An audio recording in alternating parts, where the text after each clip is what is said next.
पालकची तीच ती भाजी खाऊन तुम्हाला कंटाळा आला आहे का? किंवा तुम्हाला असं काही हवं असेल जे की खूपच चविष्ट आणि हेल्दी देखील असेल, तर हा व्हिडिओ तुमच्यासाठीच आहे.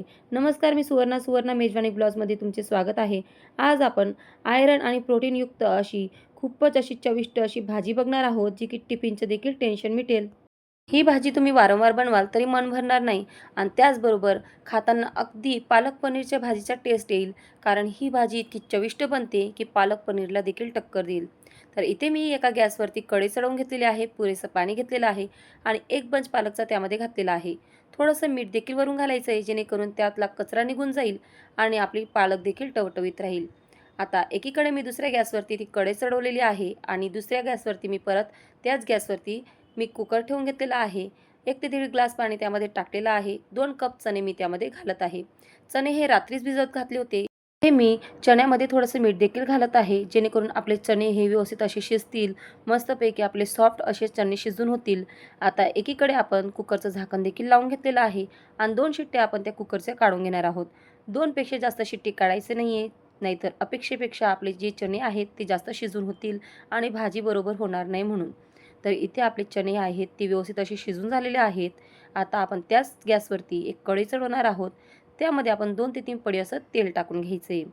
आता तेल टाकून झाल्यानंतर त्यामध्ये थोडंसं आपण जिऱ्याची फोडणी देणार आहोत आणि जिऱ्यानंतर मग काय आपण त्यामध्ये बारीक चिरलेला असा कांदा घालणार आहोत. कांदा हा व्यवस्थित असा बारीक चिरून घ्यायचा आहे. तुम्ही आबडधोबड देखील चिरू शकता. पण जर का तुमच्या घरात लहान मुलं टिफिनला जर ही भाजी नेत असतील आणि त्यांना जर कांदा आवडत नसेल, तर तुम्ही नक्की कांदा हा बारीक चिरून घ्यायचा आहे. तर इथे मी तो कांदा व्यवस्थित असा मऊसूत परतून घेतलेला आहे. त्यामध्ये मी 2 उभ्या मिरच्या अशा चिरून घातलेल्या आहेत. आता मिरच्या देखील व्यवस्थित अशा 1 मिनिटासाठी अशा व्यवस्थित अशा परतून घ्यायच्या त्या तेलामध्ये, कांद्यामध्ये. त्यामध्ये आबडधोबड ठेचलेला लसूण ॲड करायचा आहे आणि तो व्यवस्थित असा परतून घ्यायचा आहे.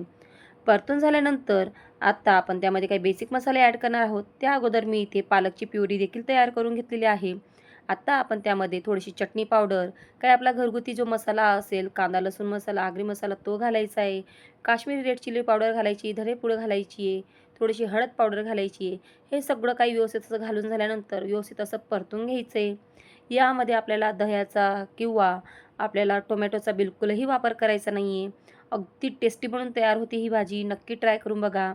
तर यामध्ये मी जी काही आपली पालकची प्युरी होती, सगळे मसाले परतून झाल्यानंतर ती ॲड करून घेतलेली आहे आणि व्यवस्थित अशी तिला 2 मिनिटासाठी व्यवस्थित अशी परतून घ्यायची आहे.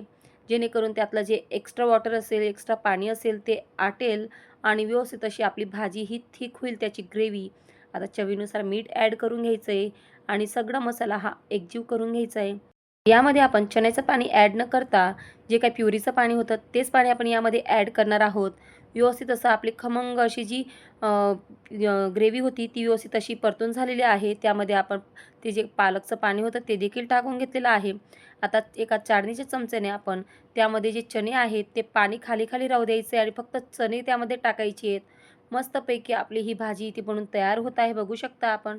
सगळे चणे घालून झाल्यानंतर 1-2 मिनिटासाठी आपण ही भाजी व्यवस्थित अशी मीडियम गॅसवरती परतून घ्यायची आहे. बघू शकता किती सुंदर अशी आपली ही भाजीचा कलर देखील आलेला आहे.